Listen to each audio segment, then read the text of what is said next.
Lagay na natin ang ating kamatis, onion at saka luya. Ito yun. Ating pipino, carrots. At syempre ito ang gagamitin natin, yung anghang suka.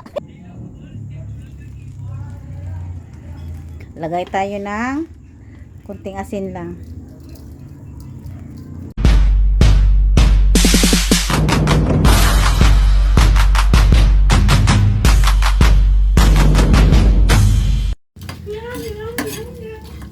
Hello, magandang gabi sa inyong lahat. Ito ang aming hapunan ngayong gabi. Ito na naman, iba na namang recipe ang aking gagawin ngayong gabi. Ito ang ulam namin. Masarap ito. Yan. Bulad bulinaw. Tawag kami dito bulad bulinaw. Yan. Kailangan natin ma-crispy siya, ma-crispy. Ito ang ilalagay natin ngayon.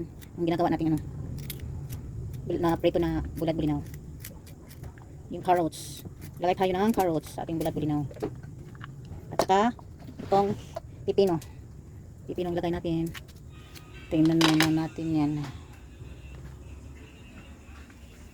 Yan. Kailangan mag-brown na siya. Para malaman natin kung ano luto na siya. Yung nag-brown na talaga siya. Parang matagal kasi itong maluto mga ka-people. Iwan. Kailangan talaga niyang mikos. Kailangan na ukay-ukayan. Ukay-ukay. Ito. Ukay-ukayin. Yan. At balik tayo dito sa ating pipino at carrots. Pinakunan ka na ng mga ka-people dito na. Kunti lang naman ito. Madali lang itong tapusin. Ito ang hapunan. Shout out sa inyong lahat mga ka-people. Sa dami ng problema namin mga ka-people, hindi ko na alam kung magpo-post pa ba ako, hindi na. Sa napakasakit na nangyari sa buhay namin. Iwan na lang. Sana Lord, wala na yung taon. Sana Lord, ano na maging maayos na lahat. Ito. No, nakawalang gana pag mga ka-people kapag may problema ka. Nakawalang gana na mag-video. Sa totoo lang. Ayan. Tingnan natin ulit. Parang amoy na siya, amoy sunog na siya. Ewan, luto na ba ito?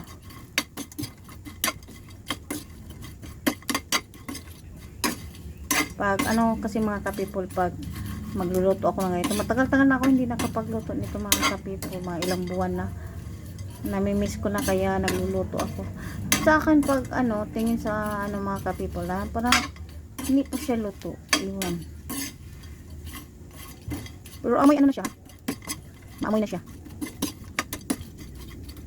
Ayan. Mukhang okay na ito. Kaya nag-brown na siya. Ayan. Okay na.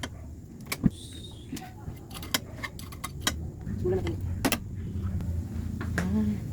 Lagay na natin. Iwan. Hindi makita sa camera.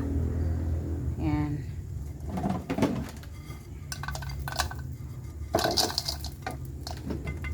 Ayan. Meron pa.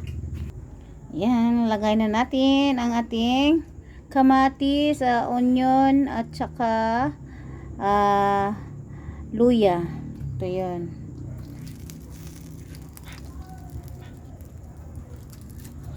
Ayan. Lagay na natin ang ating pipino at carrots. At syempre ito ang gagamitin natin, yung maanghang na suka.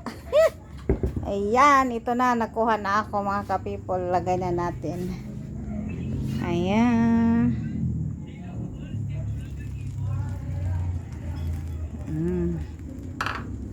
Lagay tayo ng kunting asin lang. Imikos-mikos. Maanghang to mga ka-people kasi maanghang yung suka. Napakaanghang yung suka. Daming sili kasi nilagay. Yun.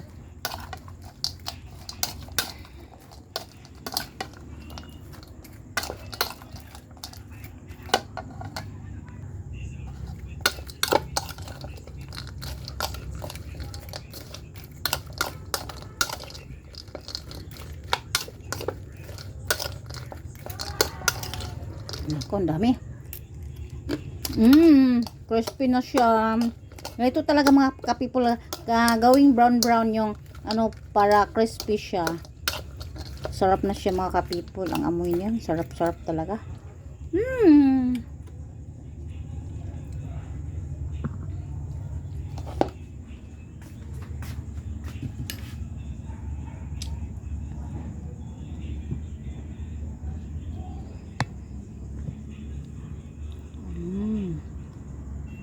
sarap niya.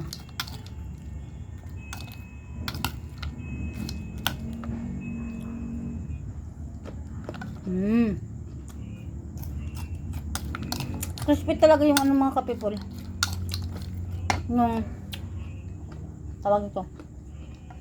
So let's eat na. Thank you so much for watching.